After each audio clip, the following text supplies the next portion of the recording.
Buenas tardes, le habla el doctor José Carlos Román. Vamos a iniciar la práctica sobre inervación sensitiva en relación al tercio medio de cara, que tiene que ver bastante con la inervación, específicamente del quinto 2, del nervio maxilar. ¿Ok? En esta imagen, estamos viendo, en esta imagen, es una imagen clínica.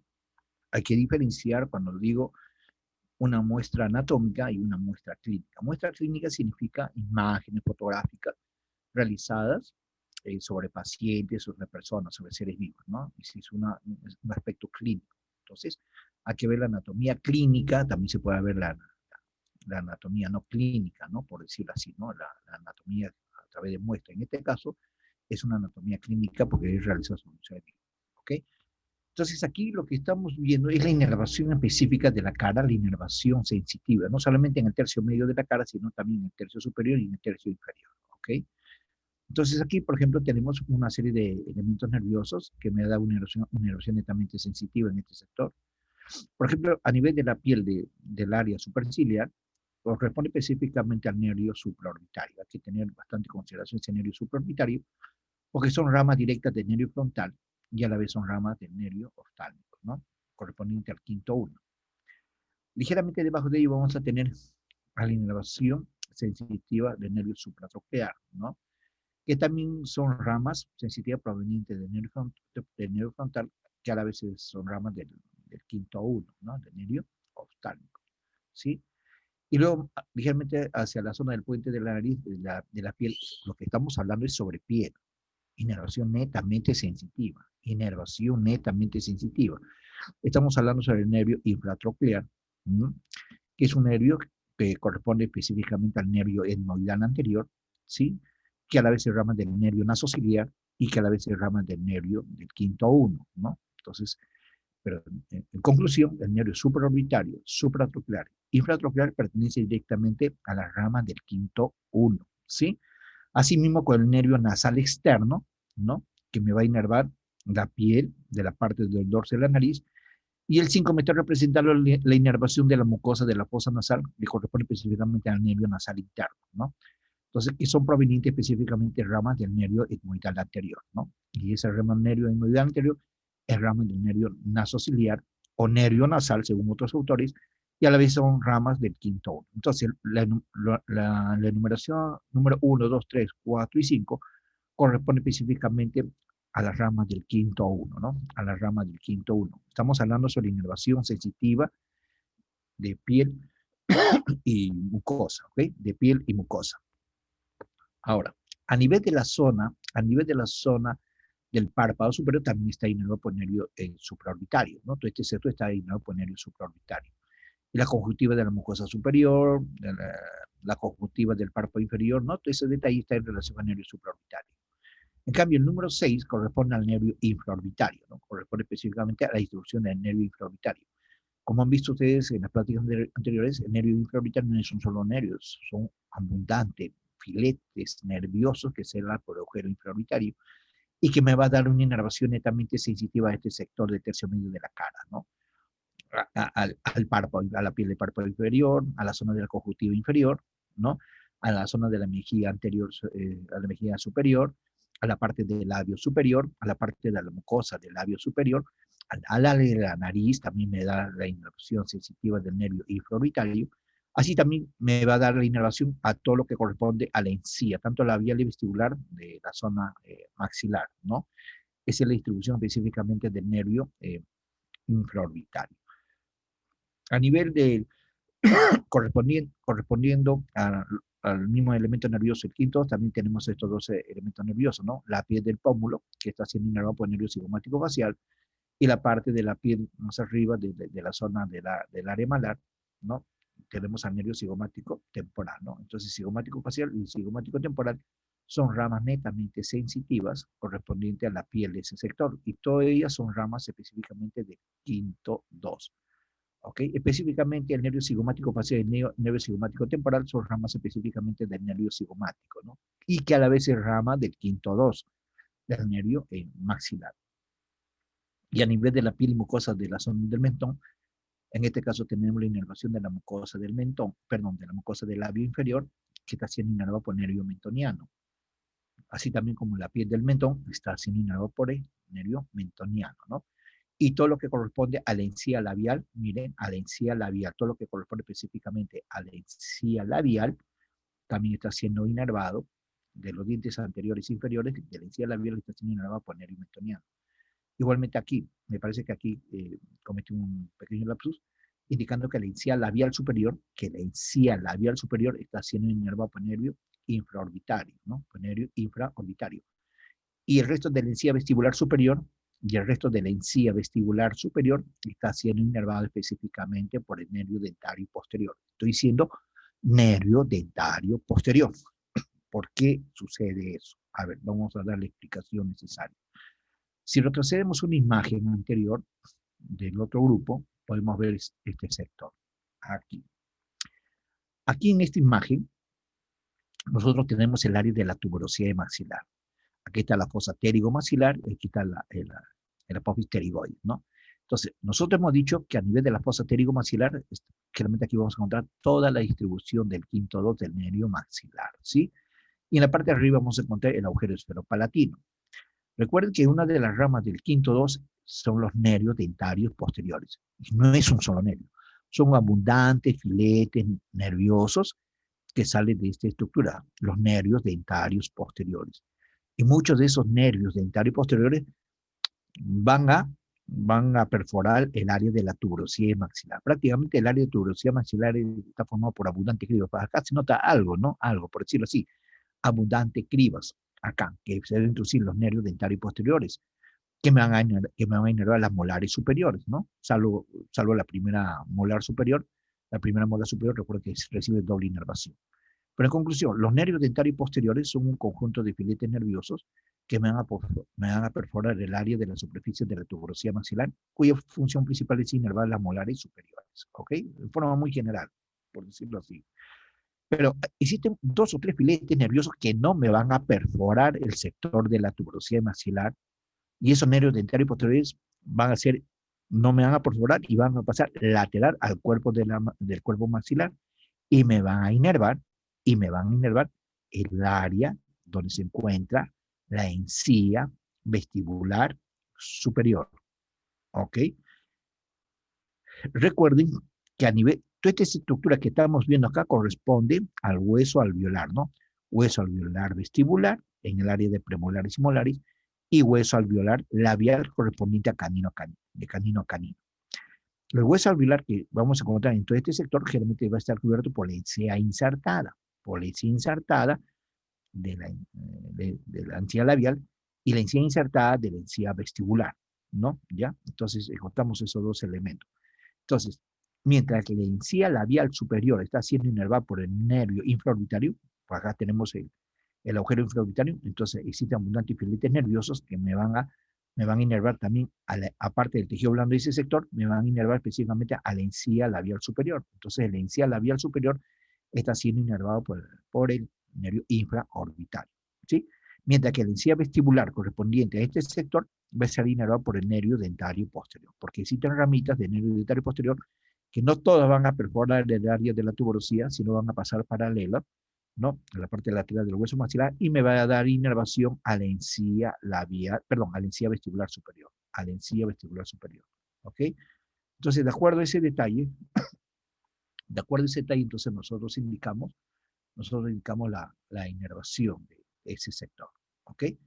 Y entonces, ya volviendo al detalle de la inervación sensitiva del área quinto T, la mucosa del labio inferior, la mucosa de la encía labial inferior, piel del mentón, ¿no? La piel del mentón generalmente va a ser inervada por el nervio mentoniano, rama del nervio dental inferior, que a la vez es rama del quinto 3 o nervio mandibular. A nivel de la zona geniana de este sector, tanto la piel y como la parte interna, la zona del carrillo, ¿no? Va a ser inervado por el nervio bucal. Cuidado con ese nervio bucal, porque es nervio bucal, rama del quinto 3 o del nervio mandibular, ¿ok? Es para la piel de la zona de la mejilla o para la zona del carrillo, la parte interna, la parte mucosa, pero no es para el músculo, ¿sí? Y a nivel de la zona anterior de la oreja, en este sector vamos a encontrar el nervio aurículo temporal, que también son ramas del quinto 3. Entonces, aquí tenemos áreas del nervio mentoniano, áreas del nervio bucal y áreas del nervio aurículo temporal, correspondiente a la piel de este sector. Entonces, todo ello constituye la inervación sensitiva de la cara indicada. ¿Okay? Entonces hay que tener bastante cuidado. Y si yo hablara de irrigación, entonces yo digo lo siguiente en relación a la zona peribucal, ¿no? Yo digo entonces, los labios superiores y los labios inferiores están irrigados por la arteria coronaria superior y la arteria coronaria inferior. Esa imagen de arteria coronaria y superior coronaria inferior lo vamos a mostrar cuando de aquí entre una semana o 2 semanas creo que estamos tocando lo que corresponde a cavia bucal. Ahí vamos a ver la irrigación. Tenemos disecado toda la arteria facial, ¿no? Que lo que hemos hecho en el anfiteatro, y tenemos disecado la arteria coronaria superior y la arteria coronaria inferior, ¿no? Entonces, pero solamente de antemano ya le estamos preparando. Estamos indicando que el labio superior, ¿no? Todo lo que corresponde al labio superior, la parte mucosa y la parte de la piel, ¿no? Está siendo irrigado, está hablando de arteria, por la arteria coronaria superior o arteria labial superior, y labio inferior, arteria coronaria inferior o arteria labial inferior. Es una de las ramas de la arteria facial, ¿no? Recuerden que la arteria facial es una arteria que va hasta el ángulo interno del ojo, ¿no? Por toda la región geniana, ¿no? Y esa arteria facial me va a dar una serie de ramas, no solamente este sector, me va a dar la arteria coronaria superior, me va a dar la arteria coronaria inferior, me va a dar la arteria de la nariz, me va a dar la arteria del subtabique y va a terminar en la arteria angular, ¿ve? Hasta me va a dar la arteria mesenterina inferior, ¿no? Me va a dar una pequeña arteria que se llama arteria mesenterina inferior, a través también de otras arterias que a nivel de la zona mandibular, también hay ramas de la arteria facial que me va a dar irrigación, como la arteria tiroidea, la arteria submentoniana, la arteria submandibular, ¿no? Y otras arterias, ¿no? Entonces, esas son, por eso se da cuenta que la arteria facial es una arteria bien importante, es una arteria superficial y sobre todo se encuentra a nivel de la región geniana. Y gracias a esa arteria facial me va a dar la irrigación generalmente al labio superior, tanto el labio superior como al labio inferior, a través de la arteria coronaria o labial, sea superior o inferior. ¿Ok? Pero eso no quiere decir que el labio solamente va a recibir irrigación de esa arteria, porque también tenemos a nivel del agujero infraorbitario que también va a pasar la arteria infraorbitaria, que es rama de la arteria maxilar interna. Entonces, esa arteria infraorbitaria, a ver, para ir recordando, esa arteria infraorbitaria que estamos mostrando, ahí tenemos, por ejemplo, la cavidad orbitaria. La arteria infraorbitaria va a nacer en la fosa cigomática y de la fosa cigomática se va a conectar específicamente con esta hendidura, con la hendidura esfenomaxilar. Eso quiere decir que la arteria infraorbitaria, a ver, una imagen en la cual me puede comprender, aquí. Toda esta área que estamos viendo aquí, en este sector, toda esta área que estamos viendo en este sector corresponde a la fosa cigomática. Y por dentro de la fosa cigomática, ¿no? Por dentro de la fosa cigomática vamos a encontrar a la fosa pterigomaxilar, que es este sector. Entonces, en esta fosa cigomática va a estar el contenido de la arteria maxilar interna. Entonces, una de esas arterias maxilar interna, la arteria infraorbitaria, son las ramas anteriores de la arteria maxilar interna, va a introducirse específicamente, a ver, vamos a ver una imagen más específica, va a introducirse, aquí estamos, ¿ves? Ahí está el área, ubíquense, este es el área de la tuberosidad maxilar, ahí está el apófisis pterygoides, está la fosa pterigomaxilar, ahí están los dientes de la arcada superior, ahí está el hueso propio de la nariz. Entonces, todo este sector de aquí, todo lo que estoy mostrando con el cursor, todo lo que estoy mostrando aquí por el cursor, corresponde específicamente a la fosa cigomática, corresponde a la fosa cigomática, ¿ve? Y miren, ahí está el agujero oval, ¿ve? Que se relaciona directamente con la fosa cigomática, ¿no? Por aquí va a emerger el nervio mandibular. Entonces, a nivel de esta zona de la fosa cigomática hay una arteria que se llama la arteria infraorbitaria. Y la arteria infraorbitaria va a pasar por esta hendidura, por la fisura orbitaria inferior. Entonces, por la fisura orbitaria inferior o hendidura esfenomaxilar va a pasar la arteria infraorbitaria. Y después de haber pasado ese sector, esta es la misma hendidura esfenomaxilar. ¿Por qué digo hendidura esfenomaxilar? Porque está entre el ala mayor del efenoides y el área de la porción alta de la tuberosidad maxilar. Entonces, la arteria infraorbitaria, que nace de la fosa cigomática, la arteria infraorbitaria va a pasar por esta hendidura, la hendidura esfenomaxilar o fisura orbital inferior. Igualmente, el nervio infraorbitario también tiene el mismo trayecto. Entonces, la arteria y nervio infraorbitario va a pasar por esta hendidura esfenomaxilar y va a pasar por el canal, va a pasar por el conducto y termina a nivel del agujero infraorbitario. ¿Ve? Entonces, la arteria infraorbitaria, lo que hemos mencionado, por eso es necesario que vean los demás videos, por eso les menciono que es necesario que vean los demás videos. Entonces, el labio superior también recibe una irrigación de la arteria infraorbitaria, ¿no? De la arteria infraorbitaria. Sobre todo el labio es de la arteria coronaria. Y como segundo orden, de la arteria infraorbitaria. Igualmente sucede con el labio inferior. El labio inferior también recibe la irrigación de la arteria coronaria inferior, ramas de la arteria facial, que pasa por la zona geniana. Pero también aquí a nivel de los ejes de los premolares inferiores vamos a encontrar el agujero mentoniano. Y por ese agujero mentoniano va a pasar el van mentoniano, la arteria y nervio mentoniano. Repito, cuando es arteria me va a irrigar todo el tejido blando en este sector. Cuando es arteria, incluido piel, incluido músculo, incluido mucosa. Cuando es nervio hay que hacer la diferencia, por favor. Cuando es nervio hay que hacer la diferencia. ¿Ok? Entonces, la zona del mentón y el resto del labio, ¿no? Va a ser irrigado por la arteria mentoniana. O sea, primero es la arteria coronaria superior, la arteria labial superior, y el segundo orden es la arteria mentoniana, ¿no? Entonces, importante tener en consideración ese detalle, ¿ok? A ver, sígueme la otra imagen, acá. Aquí en esta imagen, entonces, nosotros estamos realizando el trayecto, ¿no? El trayecto cutáneo, específicamente en el nervio oftálmico del quinto uno, que es un nervio netamente sensitivo. Fíjese, todo este sector correspondiente del ángulo externo del ojo, el ángulo interno del ojo, por el surco nasogeniano y por encima del ala de la nariz, hasta la zona del lóbulo de la nariz. Todas estas superficies que estamos mostrando aquí son elementos, superficies que están siendo gobernadas por el nervio oftálmico, ramos del quinto a uno. Y a nivel de la comisura bucal, ¿no? Siguiendo la superficie oclusal y siguiendo el borde ascendente en relación a la rama ascendente de la mandíbula, todo este sector de la piel está siendo gobernado por el nervio maxilar superior, que es un nervio netamente sensitivo, ¿no? De ahí vienen todos los nervios indicados, ¿no? El infraorbitario, ¿no? Todos los elementos, el nervio cigomático facial, cigomático temporal, todos esos elementos, ¿no? Incluido la inervación de todos los dientes superiores, incluido la inervación de todos los dientes superiores, proviene de ramas del nervio maxilar superior, ¿sí? Y a nivel de la zona mandibular, recuerden que es un nervio mixto, ¿no? Sensitivo para piel de la zona de la región de la mandíbula, para piel y mucosa, incluido la encía labial inferior y la encía vestibular inferior, está siendo inervado por las ramas del nervio mandibular, ¿ok? Las ramas del nervio mandibular. Y motor generalmente para los músculos masticadores, ¿ok? Y motor para los músculos masticadores. A ver, vamos a preguntar a una sola persona, así al azar. A ver, ¿me puede contestar Maricruz Patricia? Maricruz Patricia, ¿me puede contestar? La clase está siendo grabada. Maricruz Patricia. Doctor, buenas tardes. Ok, buenas tardes. Señorita Maricruz Patricia. Doctor, buenas tardes. Buenas tardes, sí. Le quería hacer una pequeña pregunta. Yo mencioné que a nivel de la zona mandibular, a nivel del nervio mandibular, o quinto test tiene la parte sensitiva y tiene la parte motora. Motor he dicho para los músculos masticadores.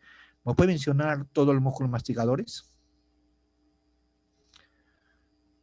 ¿Me puede mencionar todos los músculos masticadores? A ver,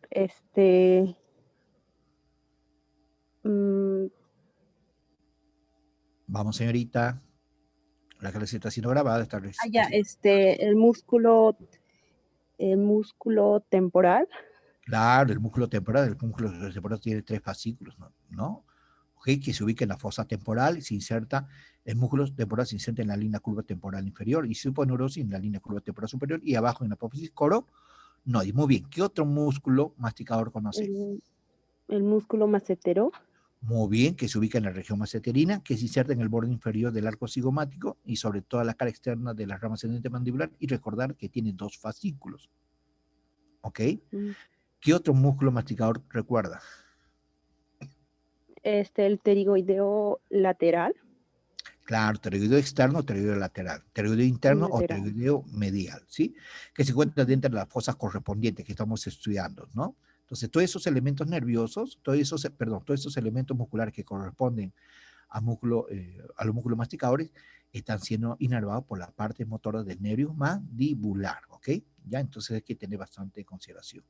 Y no solamente debemos de quedarnos por la parte sensitiva de la zona de la cara, sino muchas veces el paciente puede venir y puede quejarse de algún tipo de problema de pérdida de sensibilidad a nivel de la zona del cuello, después de un traumatismo, o después de una caída, o después de un golpe, o después de un corte, ¿no? Entonces hay que también tener en consideración que la zona del pie y del cuello, en la zona anterior, está siendo inervada por el plexo cervical superficial, lo que respecta específicamente a la piel del cuello, que es una inervación netamente sensitiva.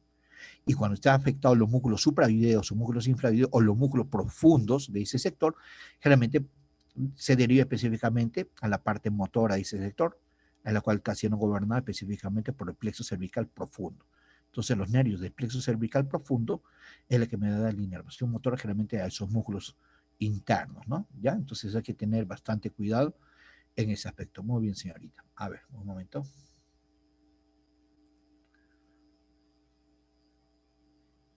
Ok, muy bien. Hay muchos que me están contestando por acá. Ok, por el medio de chat. Ok, ya, muy bien. Seguimos. Entonces aquí es importante tener, miren, para un diagnóstico clínico, ¿no? Repito, para un diagnóstico clínico, porque estamos viendo la imagen fotográfica de un paciente, por decir así, ¿no?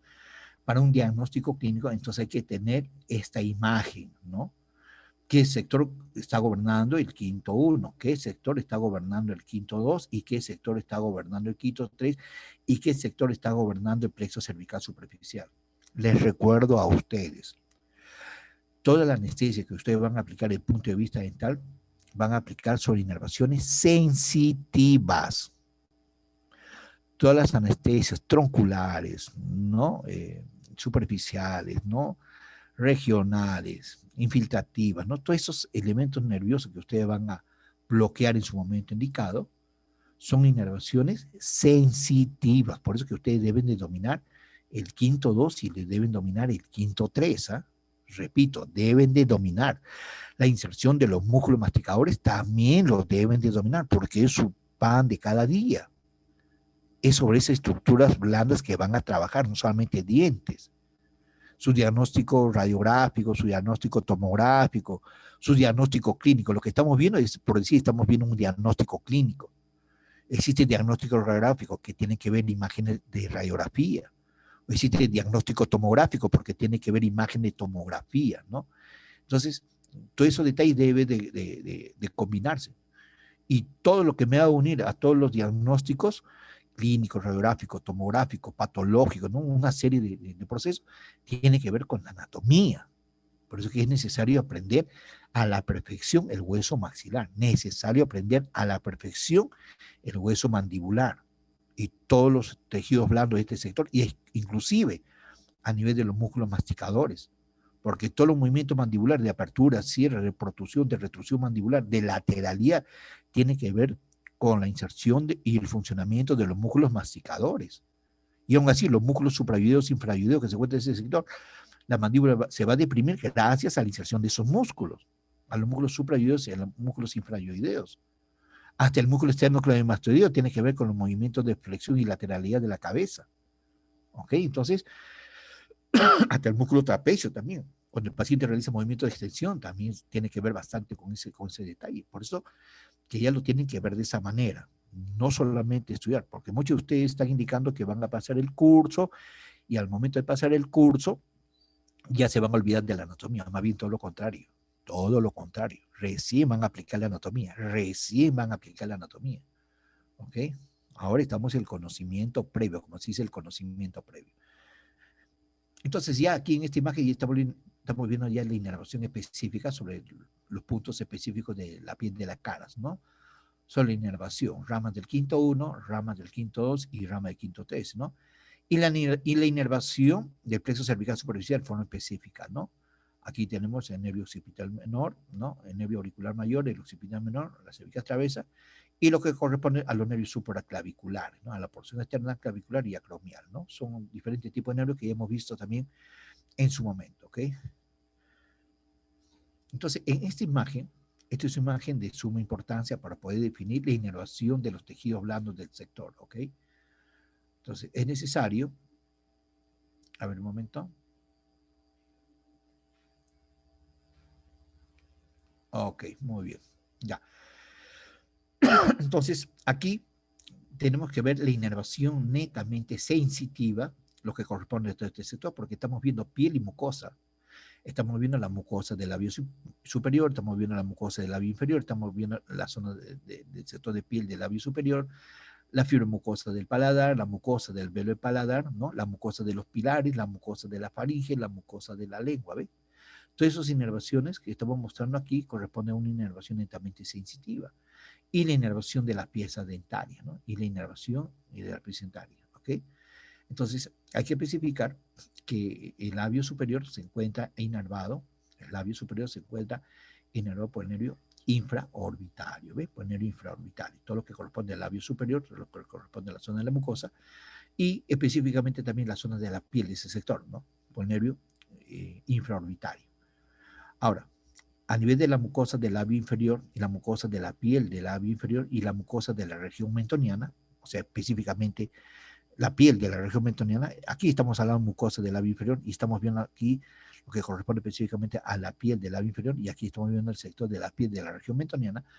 Entonces ese sector va a ser inervado por nervio mentoniano, ¿no? Mentoniano, incluido la encía labial inferior, lo que nos vemos aquí, incluido la encía labial superior que nos vemos aquí, está siendo inervado aquí por el nervio infraorbitario, ¿ok?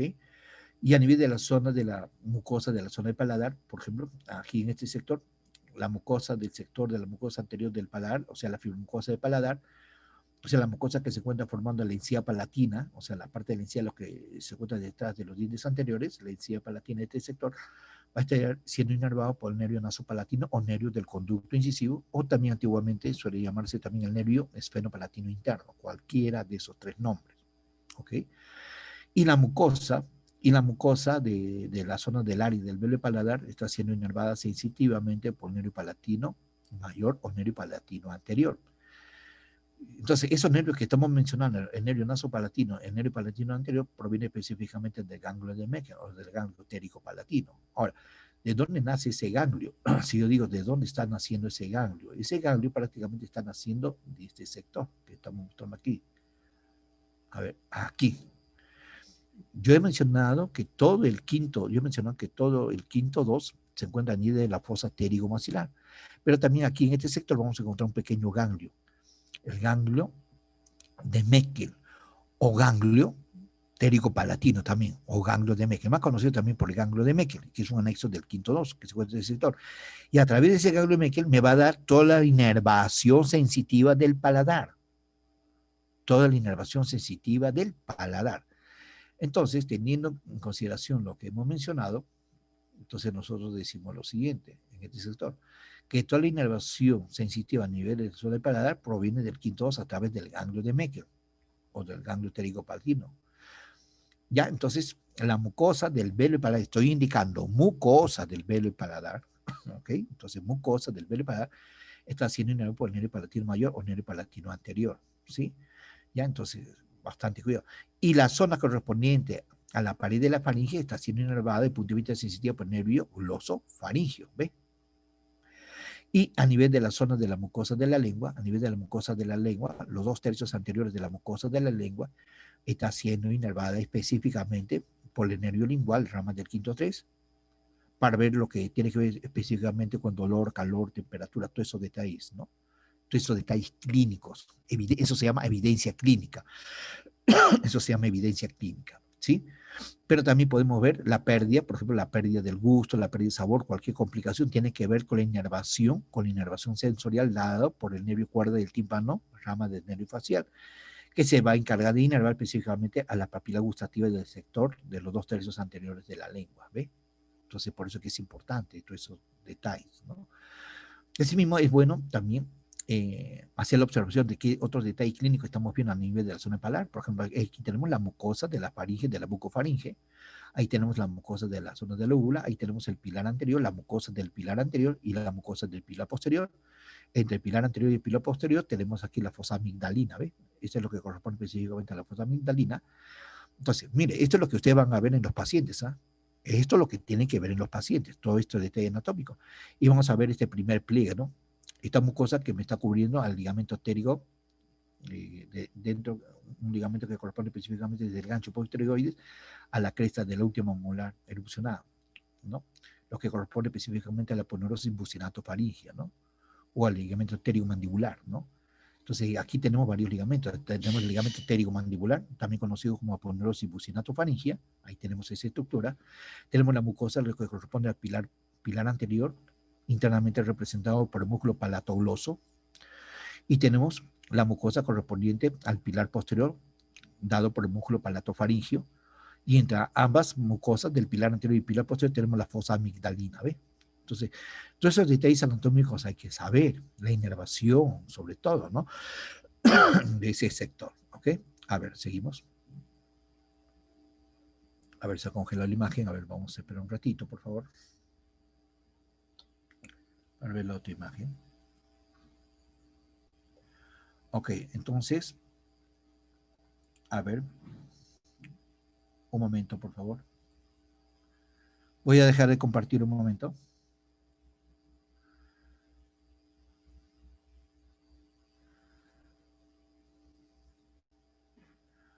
Ok, ya. Entonces, todos esos detalles anatómicos hay que tener bastante consideración. Ok, seguimos.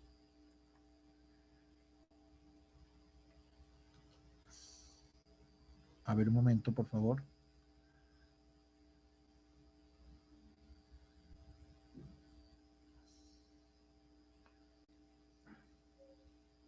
Ya, en esta imagen, a ver, ¿me escucha bien? A ver, alguien que me conteste, por favor. María Fernanda, ¿me escucha? María Fernanda.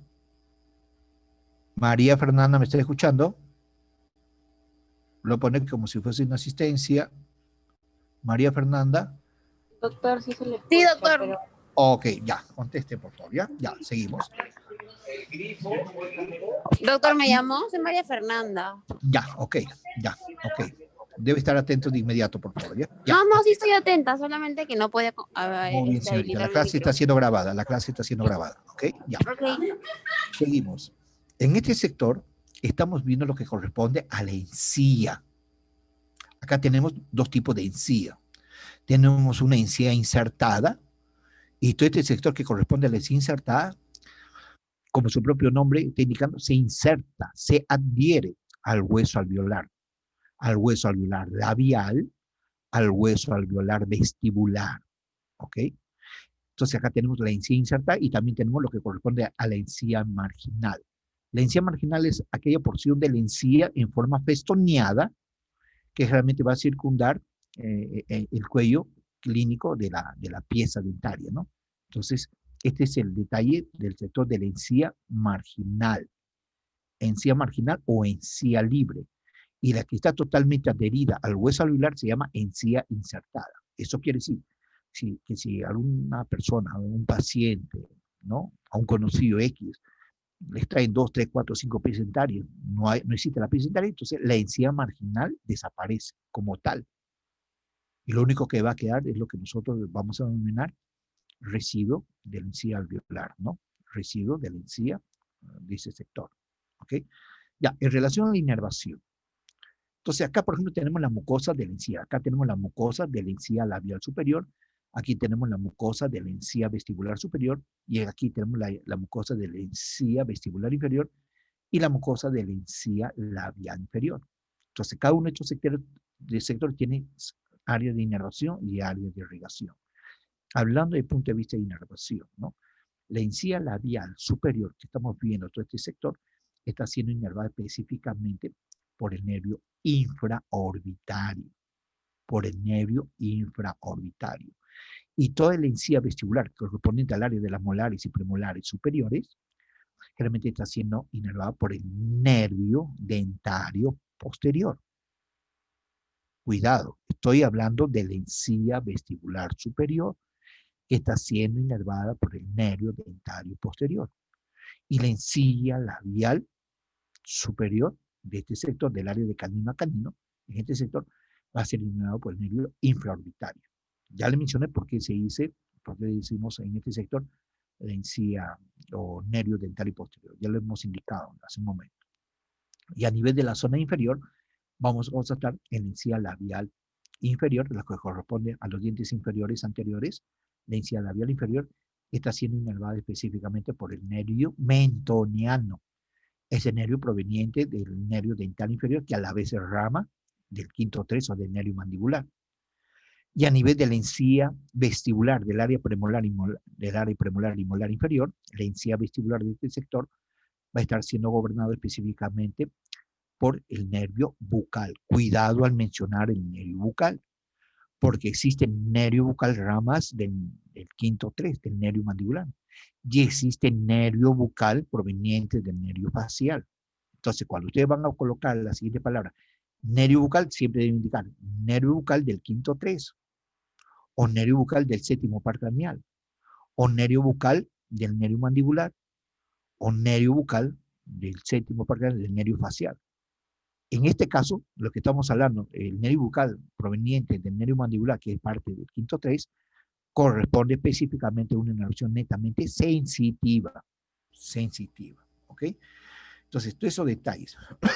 Hablando de irrigación del mismo sector de la encía, hablando de la irrigación. La encía labial superior, ¿no? De canino a canino, también recibe abundante irrigación. Miren, abundantes capilares, ¿no? Abundante tejido vascularizado. Se nota que se transparenta a través de la mucosa de la encía y del labio, ¿no? De la parte interna del labio, ¿no? Abundante, ¿no? Entonces, la irrigación generalmente de este sector está siendo alimentado, está siendo nutrido generalmente o irrigado por la arteria igual, casi parecido por la arteria infraorbitaria. La diferencia es que esa arteria infraorbitaria es rama proveniente de la arteria maxilar interna.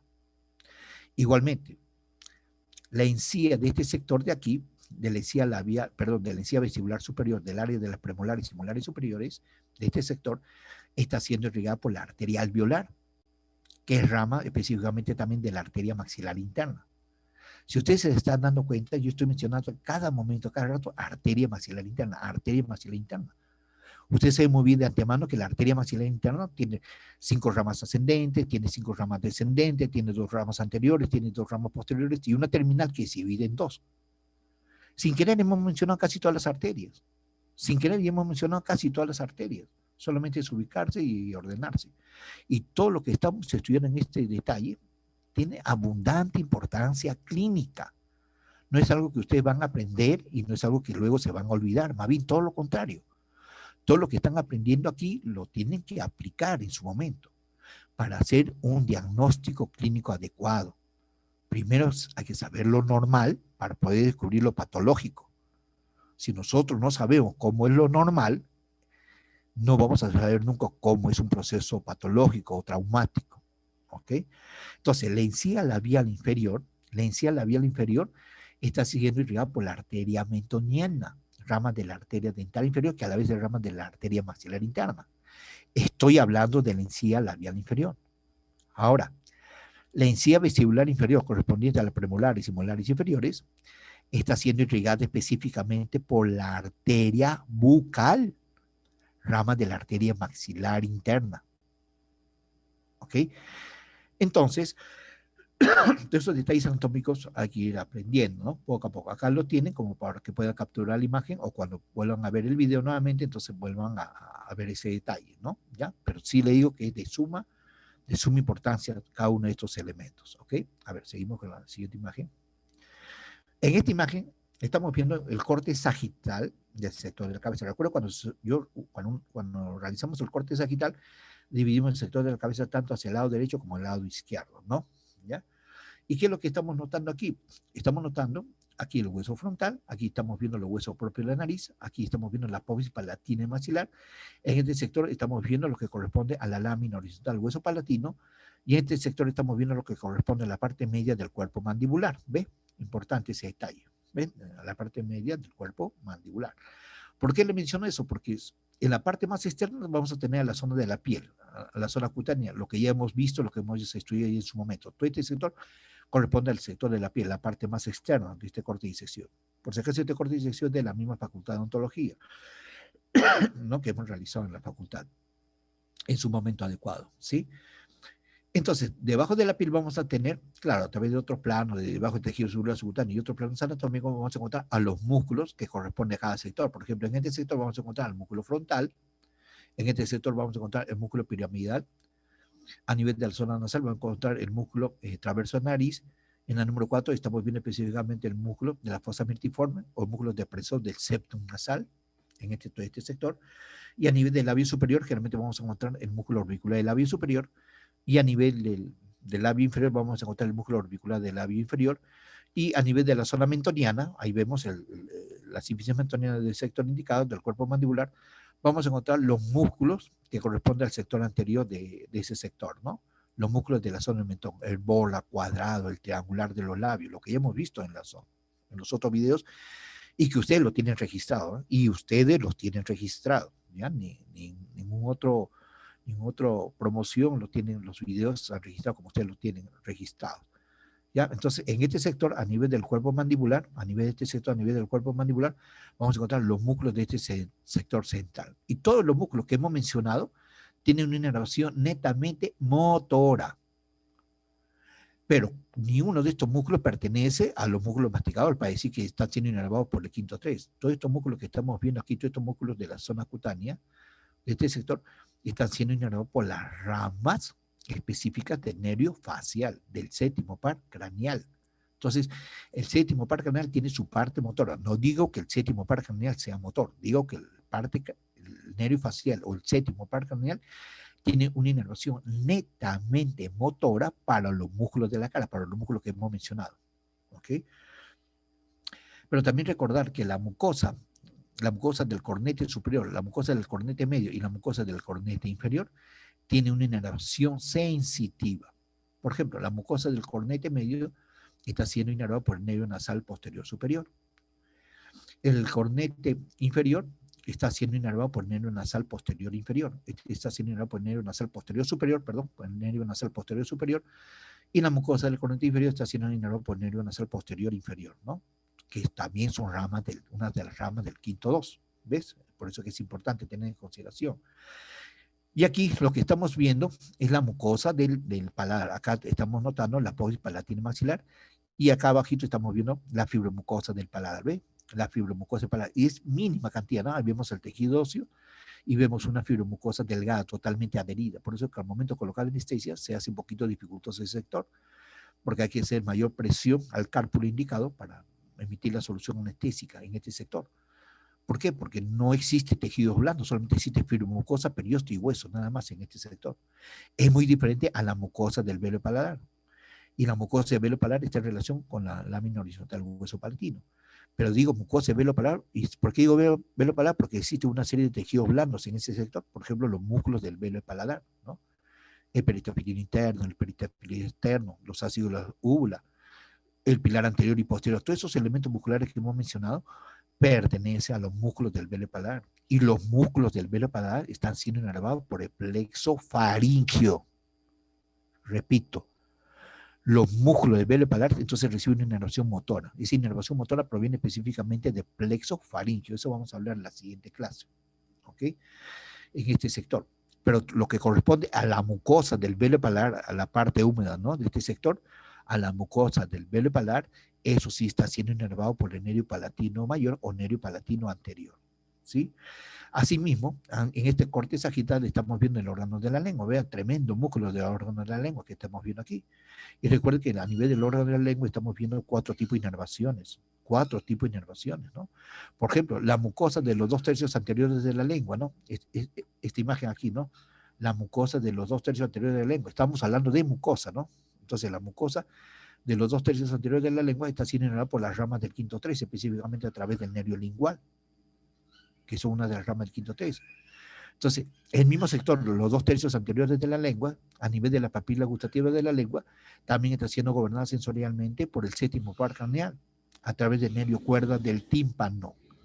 A través de ese nervio cuerda del tímpano, del séptimo par craneal, y a través del nervio lingual proveniente del nervio mandibular, me va a dar la inervación sensitiva y sensorial a la mucosa de los 2/3 anteriores de la lengua. Mientras que la mucosa en el tercio posterior de la lengua, la mucosa, a la parte de la amígdala lingual, a lo que corresponde a este sector, va a estar inervada desde el punto de vista sensitivo por el nervio glosofaríngeo. En cambio, la musculatura que estamos viendo aquí, de la lengua. Recuerden que son 17 músculos de la lengua. También vamos a ver la siguiente clase, pero así en forma muy general, estamos indicando que la mayoría de los músculos de la lengua está siendo inervado por el 12º par craneal, el nervio hipogloso, ¿ve?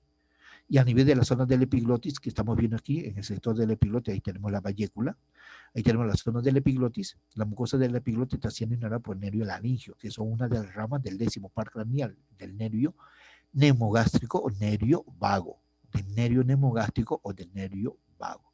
Entonces, por eso que es importante ya ir viendo, considerando. Y recuerden, señores, que todas estas estructuras que estamos viendo de mucosa, de músculo, de eso ustedes van a vivir. Ustedes han escogido la profesión odontológica y primero hay que saber la anatomía. Entonces, si ustedes dominan esta porción, excelente, van a comprender cualquier proceso patológico, traumático que puede suceder. Pero es necesario comprenderlo, ¿ok? Entonces aquí estamos viendo ya un corte sagital completo, ¿no? Ahí tenemos el seno frontal, el hueso frontal, aquí tenemos los huesos propios de la nariz, y aquí tenemos el área del cornete superior, que es pequeño, cornete superior, cornete medio y la zona del cornete inferior, y aquí vemos la porción ósea, lo que corresponde a la apófisis palatina maxilar, y una pequeña porción que corresponde a la lámina horizontal del hueso palatino. Y detrás de ese sector tenemos los músculos del velo y paladar. Toda esta estructura corresponde a los músculos del velo y paladar. Y aquí estamos viendo los músculos de la zona de la lengua, ¿ve? ¿Por qué le menciono esto? Porque a nivel de la apófisis palatina maxilar y a nivel de la lámina horizontal del hueso palatino tenemos esta pequeña cresta, ¿ve? Una pequeña laminita que está sobre la apófisis palatina maxilar y una pequeña lámina que está sobre la lámina horizontal del hueso palatino. Esta pequeña lámina suele denominarse cresta nasal. Cresta nasal de la apófisis palatina maxilar, cresta nasal de la lámina horizontal del hueso palatino. ¿Por qué esta cresta? Porque sobre esa cresta nasal vamos a encontrar un tabique que me separa la fosa nasal del lado derecho como el lado izquierdo. En este sector vamos a encontrar a la lámina perpendicular del etmoides, en este sector vamos a encontrar el vómer, y aquí en este sector, acá se nota una partecita, lo que corresponde al cartílago del tabique nasal, ¿no? Es lo que estamos viendo aquí, ¿ve? Esa estructura. Aquí vemos la apófisis cristagalli, aquí tenemos la lámina cribosa del etmoides, y aquí tenemos esta estructura, ¿no? Lo que corresponde a la lámina perpendicular del etmoides. Y hacia atrás, acá tenemos el hueso vómer, si ustedes se dan cuenta, ahí tenemos el hueso vómer, y adelante aquí tenemos la fosa nasal, y aquí lo que tenemos es lo que corresponde al cartílago del tabique nasal. O sea, esta lámina se va a insertar abajo sobre esa cresta que hemos mencionado aquí, ¿no? La cresta nasal de la apófisis palatina maxilar, la cresta nasal de la lámina horizontal del hueso palatino, y sobre toda esta superficie que estamos viendo en ese sector, es donde vamos a encontrar generalmente esta lámina, ¿no? Y esta lámina suele verse en una radiografía panorámica. La radiografía panorámica, ustedes lo van a trabajar mañana, tarde y noche, como un medio de diagnóstico presuntivo radiográfico, ¿no? Entonces, se va a traducir con una imagen esta estructura, por eso hay que saber ese detalle anatómico, ¿no? Entonces, ese tabique que se encuentra ubicado a nivel de la fosa nasal, generalmente corresponde a esas tres estructuras, ¿no? Uno pertenece a la lámina perpendicular del etmoides, el otro vendemos, ahí tenemos el vómer, y aquí tenemos el cartílago tabique nasal. Ahora, si nosotros nos damos cuenta, aquí tenemos el apófisis maxilar del hueso occipital, ¿no? Y por este sector de aquí vamos a encontrar el agujero esfenopalatino escondido en este sector. Y por acá, generalmente aquí hemos pintado de amarillo y de rojo, porque por este sector va a pasar la arteria esfenopalatina interna, que va a salir por el agujero palatino anterior. Y también vamos a encontrar el nervio esfenopalatino interno, que también va a pasar por el agujero palatino anterior. Pero a nivel de este sector, ese nervio va a cambiar de nombre, ¿no? El nervio nasopalatino o nervio del conducto incisivo, ¿ok? Entonces, estos elementos vasculonerviosos que va a correr por esa lámina, va a correr por esa lámina, no va a correr por la zona de los cornetes. La lámina está en el centro, porque tenemos tres cornetes en este sector, tres cornetes en el lado izquierdo y tenemos otros tres cornetes en el lado derecho. Y en el medio vamos a encontrar, esta lámina, ¿no? Y sobre esta lámina generalmente va a pasar, por todo el cuerpo de esa lámina, va a pasar la arteria esfenopalatina interna. Y esa arteria esfenopalatina interna es rama de la arteria esfenopalatina, y la arteria esfenopalatina es la rama terminal de la maxilar interna. Entonces la arteria esfenopalatina interna va a salir por el agujero palatino anterior para irrigar la fibromucosa anterior de ese sector a través de la arteria esfenopalatina interna. En cambio, el nervio esfenopalatino interno, que corre por este sector, va a emerger también por el agujero palatino anterior, pero va a cambiar de nombre. El nervio nasopalatino o nervio del conducto incisivo, que me va a dar una inervación netamente sensitiva en la fibromucosa del paladar de este sector. Ahora, a nivel de la zona de los cornetes, recibe ya generalmente la inervación de la arteria esfenopalatina externa, porque está hacia los lados laterales, ¿no? Arteria esfenopalatina externa, ¿no? Y así sucesivamente, entonces hay que tener en consideración todos esos detalles anatómicos, ¿no? Y aquí ya hemos replegado parte de la zona de la lengua para poder ver el área de la mucosa, ¿no? Ahí vemos la mucosa del paladar, ahí tenemos la mucosa del velo paladar y otra cosa es los músculos del velo paladar. O sea, los músculos del velo paladar en este sector contiene también, en la parte bucal contiene la mucosa del velo del paladar. Entonces, los músculos de la zona de la mucosa del paladar es muy diferente a la inervación motora a nivel del velo del paladar, ¿no? Hay que tener bastante consideración, ¿ya? Entonces, todos esos detalles anatómicos es de suma importancia. Y terminando, generalmente viendo esta imagen. Aquí vemos un corte sagital de la parte endobucal, ¿no? Un corte sagital. ¿Y qué es lo que estamos viendo a grosso modo? Lo que ya hemos mencionado, ¿no? Vemos la mucosa del paladar, vemos la mucosa del velo paladar, vemos los músculos del velo paladar. Recuerden que los músculos del velo paladar están siendo inervados por nervio por el plexo faríngeo, ¿no? ¿Qué más estamos viendo? Las piezas dentarias, ¿no? Entonces recuerden que las piezas dentarias superiores, las molares superiores, están siendo inervadas por el nervio dentario posterior. Pero con bastante cuidado con la primera molar, ¿no? La primera molar. Recuerden que la primera molar tiene 3 raíces, ¿no? Una raíz mesiovestibular, distovestibular y una raíz hacia este sector, la raíz palatina, ¿no? Entonces, la primera molar recibe doble inervación, ¿no? Ramas del nervio dentario posterior y ramas del nervio dentario medio, ¿no? Entonces, cuando van a tratar desde el punto de vista quirúrgico o punto de vista a través de una operatoria o van a realizar un tratamiento endodóntico sobre esta pieza dentaria, hay que tener bastante cuidado que esta pieza dentaria entonces recibe doble inervación. Doble inervación. Pero imagínense que a nivel de tejido blando y la estructura ósea que me rodea la pieza dentaria también va a producir un procedimiento quirúrgico. Vamos a suponer un procedimiento quirúrgico que va a abarcar parte del ICI y parte del hueso alveolar de este sector. Entonces ya no solamente vamos a bloquear al nervio que me va a sensibilizar la pieza dentaria, sino a la mucosa que me está rodeando ese sector, al tejido óseo que me va a rodear ese sector. Entonces para bloquear todos esos elementos anatómicos hay que saber la distribución nerviosa en ese sector, ¿no?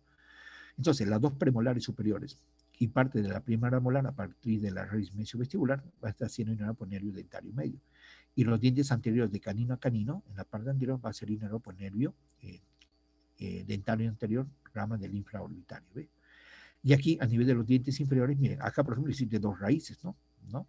Dos zonas de raíces fracturadas, no existe la pieza dentaria. Aquí, por ejemplo, tenemos la raíz mesial y la raíz distal. Todas las molares inferiores tienen 2 raíces, la raíz mesial y la raíz distal. Eso quiere decir, entonces, que la inervación de los dientes anteriores de canino a canino está siendo inervada por el nervio incisal, ramas del nervio dental inferior y que a la vez es ramas del quinto 3. Ahora, las premolares y el área de las molares inferiores están siendo inervadas específicamente por el nervio dental inferior, ramas del quinto 3. ¿Ves? Y aquí lo que estamos viendo es en cuestión a la encía palatina. Todo este sector que estamos viendo aquí, correspondiente al hueso alveolar palatino, todo el tejido óseo que vamos a ver en este sector sería el hueso alveolar palatino, que aquí está cubierto generalmente por la encía palatina, entonces también tiene la misma inervación que hemos mencionado anteriormente, ¿no? Y aquí, a nivel de la zona lingual, a nivel de la encía lingual, ¿ve? A nivel de esta zona de la encía lingual está siendo inervada también por el nervio lingual, rama del quinto 3 o nervio mandibular. ¿Qué arteria me va a irrigar la zona de la encía lingual? La arteria sublingual. Rama de la arteria lingual, rama de la arteria carótida externa. ¿Ve? Entonces hay que tener bastante cuidado. Toda la encía lingual se encuentra irrigada por la arteria sublingual, así como el piso de boca por la arteria sublingual, ramas de la arteria lingual, ramas de la arteria carótida externa. ¿Ve? Entonces por eso es importante. Solamente un ejemplo clínico, Si nosotros vamos a querer extraer, vamos a suponer estas raíces o una de estas molares inferiores, vamos a tener que bloquear 3 nervios. Vamos a tener que bloquear al nervio dental inferior. ¿Para qué? Para quitar la sensibilidad de esta pieza dentaria que está siendo inervada por el nervio dental inferior. Pero también vamos a tocar la encía lingual. Por lo tanto, también vamos a tener que bloquear el nervio lingual. También vamos a tocar la encía vestibular. Entonces también vamos a tener que bloquear el nervio bucal. ¿Se da cuenta? Igualmente, si nosotros queremos hacer una extracción quirúrgica o una eliminación quirúrgica, una exodoncia de un diente anterior, no solamente vamos a tener que bloquear el nervio dentario anterior, sino también vamos a tener que bloquear al nervio nasopalatino. También vamos a tener que bloquear a los nervios de la encía vestibular, perdón, de la encía labial del escritor, parte del nervio infraorbitario. ¿Se da cuenta? Entonces existe una serie de variedad clínica, anatómica importante que hay que saber. Y es el momento de saber. Y es el momento de saber, de averiguar, de ver, y así sucesivamente, ¿no? Entonces acá tenemos los músculos del alvéolo paladar, aquí tenemos el músculo pteroideo interno, y aquí tenemos este músculo, ¿no? El músculo miloioideo, que está cortado, el músculo principal de piso y boca, y es el músculo miloioideo. Este es el área del área sublingual y este es el área submandibular. Ok, señores, ya estamos con la hora indicada de la práctica mencionada, hemos pasado todavía 5 minutos, entonces por favor, les sugiero que ustedes tienen que ver todos los videos de los grupos. En algunos grupos se habla de alguna cosa de más, y en el otro grupo hemos hablado cosas netamente específicas, así como su grupo también hemos hablado muchas cosas que los otros grupos no hemos hablado. En conclusión, todos ustedes tienen que mirar los videos, tanto del grupo P1 hasta el grupo P5, ¿ok? Para indicar que la práctica ha sido llevada de manera adecuada, ¿no? Están viendo diferentes imágenes y de acuerdo a ese detalle tienen que ir estudiando. Ya, señores, entonces estamos dando por finalizado lo que corresponde específicamente a esta parte de la práctica. A ver, vamos a dejar de grabar. Ok.